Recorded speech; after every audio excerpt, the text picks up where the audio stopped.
What's up, everybody? Welcome back to the channel. Today we're talking about switchbacks. Now I'm going to get right to the video, but for those of you who don't know what a switchback is, if you're not used to mountain driving, it's this.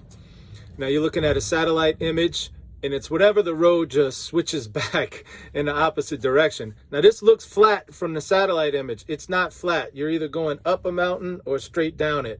So again, don't think that this is flat ground. You're either out of control going downhill or struggling to get up. All right, let's get to the video. In 1/4 mile, turn left on Colorado 139. Well, for some reason, Garmin thinks that this is a left-hand turn, but it's not a left-hand turn. It's, tantamount to a U-turn, right? It's a switchback.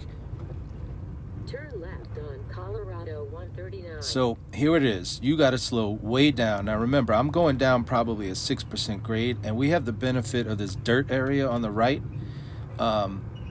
Usually you don't have that, and here comes another big truck, and you see how he kind of pulls over into that dirt. Normally you don't have that, and you got to figure it out. Basically somebody's got to stop and let the other person go. It's treacherous driving, believe me. And just in case anybody was wondering, this is State Route 139 in Colorado.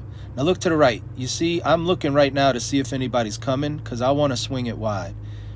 And as I'm coming around this curve, you can notice the landscape and the scenery right here, which is just unbelievable. But see, I'm all the way in the left-hand lane, but I already checked to make sure nobody was coming. Why did I do that? It's such a tight turn that my trailer tires would be in that dirt area. And remember, you don't always have the dirt. In this case, I had it, but I didn't want to use it because it looked real soft. And if you can avoid driving in dirt, avoid it at all costs. In this case, it was safe for me to swing it wide. Same thing here. I'm looking to the left to see if anybody's coming. And say a command. Exit. Stupid Garmin. Anyway, and there was somebody coming, but a little further up. And you see, I'm going real. Remember, this is 6%. He's going up it. I'm going down it. And also another thing to look out for, some places there's a guardrail. In this case, there isn't because they have these little turnouts for trucks to pull over or any vehicle. But I've been on these mountain roads where there's no guardrail like you see here and just a cliff. Imagine that, but with no guardrail. Some places in California, there'll be these Indian reservations, and they'll build like a gas station. Sometimes there'll be a casino or something at the top of a mountain, and you got to climb a mountain just like this to get to it. This is when I used to deliver fuel, and I'd have to bring fuel to their little gas station. And see, imagine with no guardrail here, except it's the whole way, 25 miles, no guardrail, and if you make a mistake, you're going over the edge.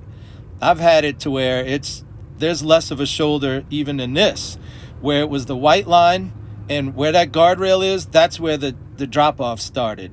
Imagine that guardrail being the drop-off of 100, 200, 300 feet. You want to talk about scary. And you're driving a loaded, trailer. Other thing is, you see how there's this cliff? See how that truck just appeared? It's a blind curve. Most switchbacks are that, where they're all blind. Now, I had the benefit of those first two where I could see what was coming.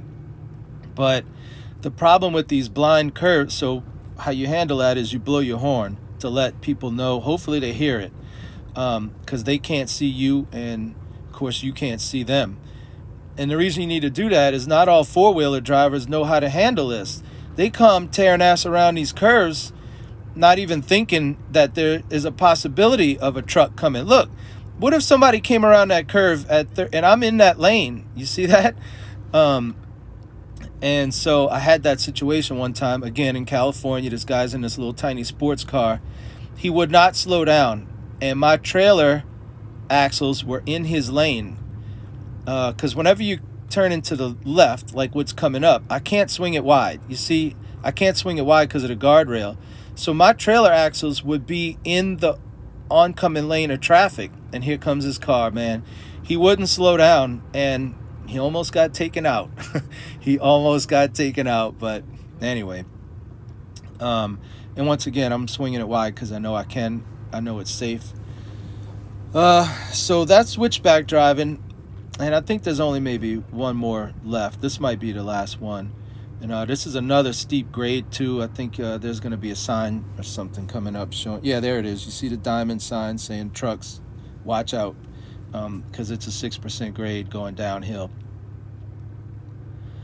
Luckily, I don't have to drive in this all the time. I tend to avoid switchbacks, but there was no way.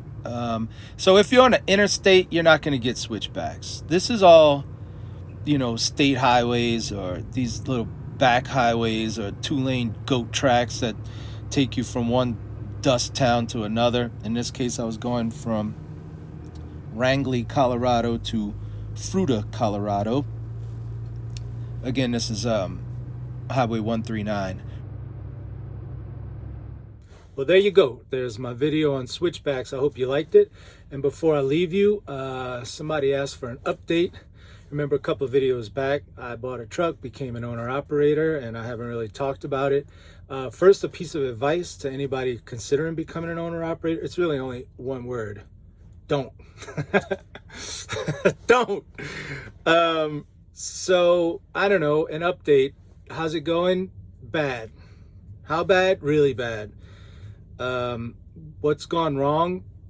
Literally everything. There hasn't been one positive, and the scope of things that have gone wrong is minor to major. It's everything, and there's no positives. Do I regret it? Not just every day of my life, every minute of my life, other than when I'm sleeping. So I go to bed at like 7 o'clock just to start the sleeping. I don't know. Why don't I talk about it? Because, I'll tell you why. Because I don't want people to feel sorry for me. I don't need sympathy. I'm not looking for sympathy. I don't want to come off as a complainer or a whiner. Look, I'm stupid. And I make stupid decisions, and I get what I deserve. I think that people should get what they deserve. A lot of people seem to skate by. Well, I'm the counterbalance to those people. I always get exactly what I deserve, and I am right now. So don't feel bad for me. In fact, be happy. It's the world leveling out, Somebody asked me why I decided to do it. I don't know. I mean, look, I was a plumber for 10 years. You know what the number one question I got was? You gonna open your own plumbing company? It's just, I don't know, when you're a truck driver, you're gonna get your own truck. And a lot of drivers want to experience that.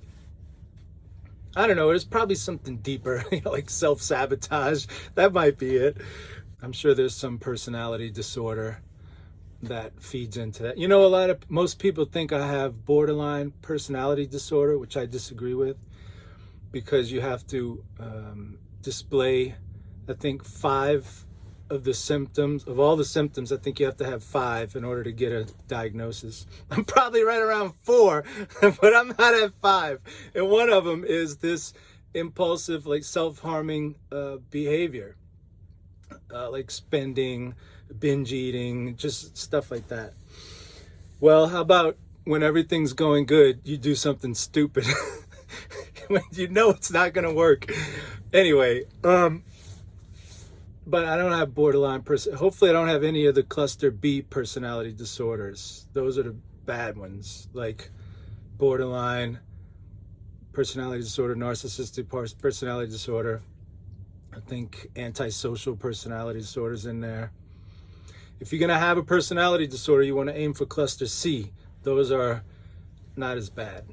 Like avoidant personality disorder. Well, that's not bad. Obsessive compulsive, whatever. And I think,